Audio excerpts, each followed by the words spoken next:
Baik, saya bawa isu seterusnya berkenaan dengan di antara Puan Zakarshi dan juga Lim Kit Siang berkenaan dengan apa komentar Lim Kit Siang semalam. Puan kata kerajaan perpaduan lebih mantap jika Lim Kit Siang diam. Kerajaan perpaduan lebih mantap jika veteran DAP Lim Kit Siang tutup mulut mengenai Najib Razak dan bersara sepenuhnya daripada politik, kata Ahli Majlis Tertinggi UMNO Puan Zakarshi. Semalam Lim Kit Siang ubah cerita. Dia yakin Najib tidak mampu kembalikan kegemilangan UMNO. Sehari sebelum itu dia dakwa kerajaan perpaduan akan runtuh jika Najib diampunkan. Sebenarnya dia suka Najib dipenjarakan. Dia exploit isu kleptokrasi tetapi membisu kes rasuah banglo anaknya, which is masih dalam trial tuan-tuan, masih dalam trial, dan tak ada apa pun nak membisu. Macam mana benda tu tak ditentukan lagi. Dan gembira anaknya lepas kerana Tommy Thomas buang kes. Yang tu saya komen. Yang kes satu lagi tu berkenaan dengan terowong masih going on. Yang kes buang tu tuan-tuan, itu representasi kerana ada kes yang sekarang ni going on berkaitan dengan terowong. So saya tak faham. Kalau Puan kata dia ada dakwaan terhadap apa orang kata bukti yang mana benda tu adalah satu perbuatan yang salah, Tommy Thomas buat benda yang salah, saya rasa Puan kena bangkitkan benda ni. Kata Puan merujuk pada kes rasuah yang digugurkan pada tahun 2018. Itu representatif. Ini saya dah buat satu video khas untuk menjawab persoalan ini. Muhammad Alwi kata demikian sebagai mengulas beberapa kenyataan pemimpin veteran DIP itu, termasuk pengampunan Diraja Najib Tun Razak. Baik. Kenapa isu dia sekarang ni? Siapa yang mula tuan-tuan? Isu dia siapa yang mula? Adakah DAP yang mula dahulu ataupun sebenarnya UMNO yang mula? Itu persoalan. Adakah DAP yang mulakan isu ini ataupun UMNO yang mulakan isu ini? Itu persoalan Tuan Saiful. So, sebenarnya saya nak cerita yang boleh membuat pengampunan diraja adalah banduan itu sendiri, Najib, keluarga dia, peguam dia, atau macam saya tunjuk ada itu dalam peraturan penjara, pegawai penjara ataupun jabatan penjara itu sendiri. Mereka boleh memohon untuk meminta pengampunan. Tiba-tiba UMNO buat tanda tangan, 3,000 ahli UMNO buat tanda tangan dengan MKT UMNO menghantar dokumen kepada Yang di-Pertuan Agong meminta pengampunan. Apa kena mengena UMNO nak minta pengampunan bagi pihak Najib? Bolehkah Najib nak minta pengampunan Is? Boleh. Itu hak beliau, tak ada isu. Tapi tiba-tiba parti politik yang tak ada kena mengena dengan Najib nak minta pengampunan on behalf of Najib tu kenapa? Itu yang pertama. Tapi suka hati dia lah. Baik, suka hati dia lah. Lepas tu bila UMNO dah buat minta pengampunan, maka Lim Kit Siang bereaksi. Najib nak minta pengampunan, itu terpulang, itu hak beliau. Tetapi bila UMNO sudah campur tangan, benda itu sudah dimainkan. Ada yang mengatakan kalau tak diampunkan maka kerajaan ini akan tumbang dan sebagainya. Lim Kit Siang bereaksi sebagai seorang veteran, sebagai seorang yang berpengalaman dalam politik. Dia kata apa? Kalau sekiranya Najib dibebaskan, pertama dia boleh meruntuhkan kerajaan perpaduan ini. Antara alasan yang disebutkan, dia kata persepsi rakyat, mentang-mentanglah ada kerajaan boleh disucikan dengan sebegitu sahaja, katanya. Itu yang pertama. Yang kedua, ramai lagi banduan dalam apa orang kata di dalam penjara itu yang sekarang ini beratur nak minta pengampunan. Apa specialnya Najib sampai dia nak kena pergi ke depan kalaupun perkara itu nak dibawa ke hadapan? Tetapi itu yang saya nak bawa tuan-tuan. Saya nak bagi tahu, Najib boleh minta. Itu hak beliau di bawah peraturan penjara. Itu tak ada masalah. Najib boleh minta sebab saja dia bersalah. Itu tak ada isu. Tetapi tidak pula dinyatakan berapa lama badan pengampunan ataupun lembaga pengampunan perlu datang dengan keputusan. Lembaga pengampunan kata, okey, tak apa, mungkin tahun ini, mungkin tahun depan, mungkin 2 tahun lagi. Dia bukan macam appeal court ada 14 hari. Dia bukan macam appeal ada 14 hari. Yang ni terpulang kepada lembaga pengampunan. Dia tak ada satu istilah kata datang permohonan, esok kamu ada 14 hari untuk menyatakan boleh bebas atau tidak, tak ada. So lembaga pengampunan boleh kata, okey, dekat kami ni ada 1,000 permohonan. So Najib ni yang ke 1,001 contoh. So kami kena tengok yang atas ni dulu, tarikh dia, ikut tarikh. So mungkin sampai ke Najib ni 3 tahun akan datang, mungkin. Atau mungkin juga terpulang lah. Tapi poinnya adalah, ialah dia nak hantar silakan. UMNO nak desak silakan. Tetapi keputusan tu bila terpulang kepada Biro Lembaga Disiplin, Lembaga Pengampunan. Itu yang pertama.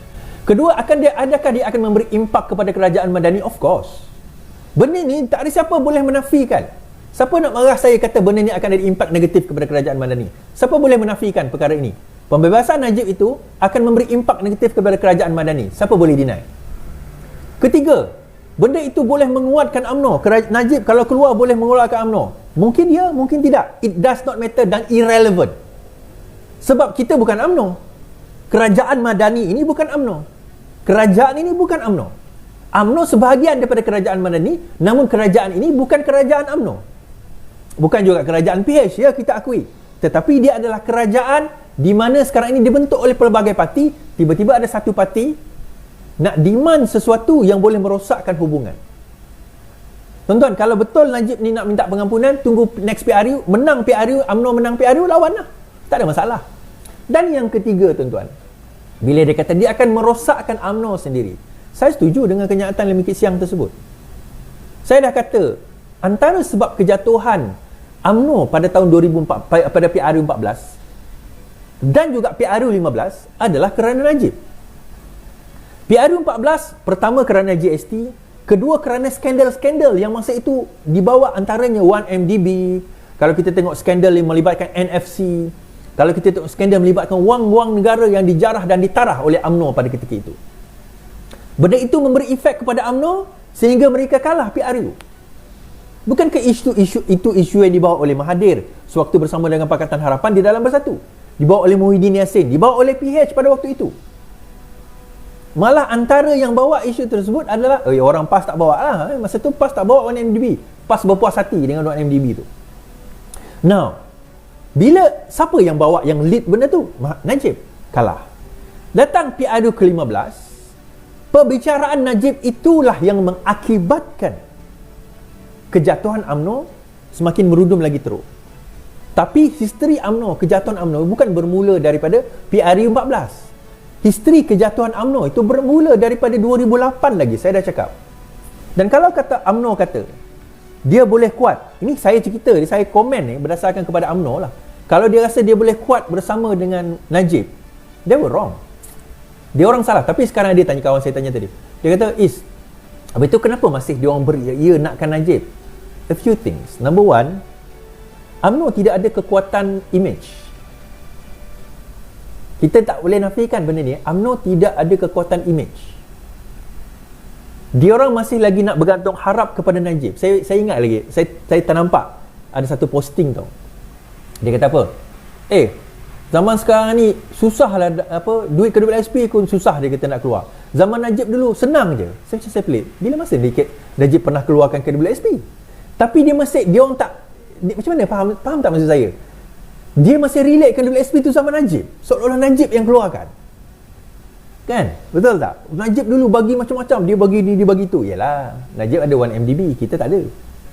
Saya nak je jawab macam tu kan. Dia boleh lah nak bagi kan, bilion-bilion. Tetapi point saya dekat sini, Najib ada image yang dia boleh kedepankan. Itu yang pertama. Tak, kita tak boleh nafikan perkara ini. Dia masih ada image tu. Tetapi kalau image tu dibawa ke depan dan Najib bawa ke depan dengan image tu, lauk saya boleh kata. bagi kita orang itu lauk kan, bagi kita orang itu lauk lah. Itu yang pertama. Kemudian seterusnya kita kata, suka atau tidak, ada kemungkinan Najib ada dana. Saya tak boleh nak kata di mana dia ada dana dan sebagainya, tapi kemungkinan itu ada. Kan, macam mana dana tu di mana saya tak boleh nak komen. Tapi dana itu ada. Dan tuan-tuan, saya nak cakap dah, ada sesuatu yang agak besar berkemungkinan akan didedahkan tidak lama lagi oleh seseorang yang agak prominent. Kita tunggu sama ada dia jadi nak dedahkan atau tidak. Dia akan melibatkan jumlah wang yang terlalu banyak, dan dia adalah satu perkara yang semacam 1MDB. Okey, tak apa, itu cerita lain. Nantilah kita ceritakan benda tu. Kalau benda tu betul-betul meletup, baru saya akan kongsikan. Kalau tak meletup, saya tak boleh kongsikan lagi. My point yang saya nak bawa ni, UMNO masih lagi nak bergantung kepada Najib, terpulang. Betul. UMNO nak bergantung kepada Najib, terpulang. Mereka nak apa orang kata, Najib dibebaskan, itu hak mereka, UMNO. Namun begitu, janganlah harap orang lain tak bereaksi. Itu point saya. Mereka nak berharap Najib keluar, diampunkan, itu hak mereka. Tetapi dalam masa yang sama, jangan mereka berharap orang lain tak bereaksi. Jangan mereka harap orang lain akan duduk diam, akan keep their mouth shut, seolah-olah tak ada apa yang berlaku. Of course komentar akan keluar. Of course komentar akan keluar, komen akan keluar, reaksi akan keluar. Kenapa? Sebab orang bertanya, orang menyoalkan, rakyat mempersoalkan. Dah jelas, kamu yang buktikan, kamu yang kata bahawa dia bersalah. Duit jelas masuk dalam akaun dia. Tiba-tiba zaman ini kamu yang bebaskan. Memanglah kita kata Agong yang bebaskan, tapi rakyat mana tahu? Rakyat tak tahu detail-detail benda-benda yang nitty-gritty. Itu maksud saya tadi, nitty-gritty, benda yang kecil-kecil ni. Siapa yang tengok live saya, dia tahulah. Siapa yang biasa tengok live saya, dia tahulah. Tetapi yang tak biasa tengok live saya, majority ni baru 6-7 ribu orang buat tengok live saya. Mungkin esok dah di 50-60 ribu. 50 ribu ni masih jumlah yang terlalu kecil compare dengan 15 juta pengundi Malaysia ni yang majoritinya tak tahu apa-apa. Majoriti tak tahu apa-apa. Yang dia tahu, Najib ni dulu kan UMNO. UMNO sekarang dah kawan dengan Anwar. Dulu Anwar yang pergi lawan Najib. Sekarang Anwar bebaskan Najib sebab sekarang Anwar dah kawan dengan UMNO. Persepsi tu akan ada. So nak tak nak, kami kena manage persepsi tersebut. Kami kena manage persepsi tersebut. Orang bertanya kan, yang tak tengok live saya, orang bertanya. Tapi kami kena manage lah persepsi tersebut. So sebelum kami nak kena manage, kami kena jawab sekarang. Better kami jawab sekarang. Itu yang pentingnya, kita nak kena lihat perkara ini yang akan membawa kepada perjalanan yang amat jauh. Dan that's why saya boleh kata, kenapa UMNO dan PH, BN dan PH ni takkan boleh bergabung, tuan-tuan. Even daripada benda yang paling fundamental, perkara seperti ini pun mereka berselisih pendapat. Even perkara yang paling asas begini pun mereka berselisih pendapat. And it's very difficult untuk diorang nak bergabung. Saya percaya sooner or later, kalau tak PRU yang akan datang ni pun akan yang satu lagi nanti, UMNO akan jalan sendiri. UMNO akan jalan sendiri. Dia nak bergabung dengan PN tu agak sukar selagi mana Muhyiddin Yassin ada situ. Dia nak bergabung dengan PAS, kalau tukar pemimpin baru ada possibility. Tapi kalau dengan Hadi, very difficult. Kalau dengan Zahid, Hadi dengan Zahid, very difficult. So perjalanan politik ni kita akan nampak nanti bagaimana pertembungan itu akan berlaku, and it's going to be very interesting. So sekarang persoalan siapa yang akan gali kubur siapa, itu benda yang apa orang kata, yang kita akan lihat nanti.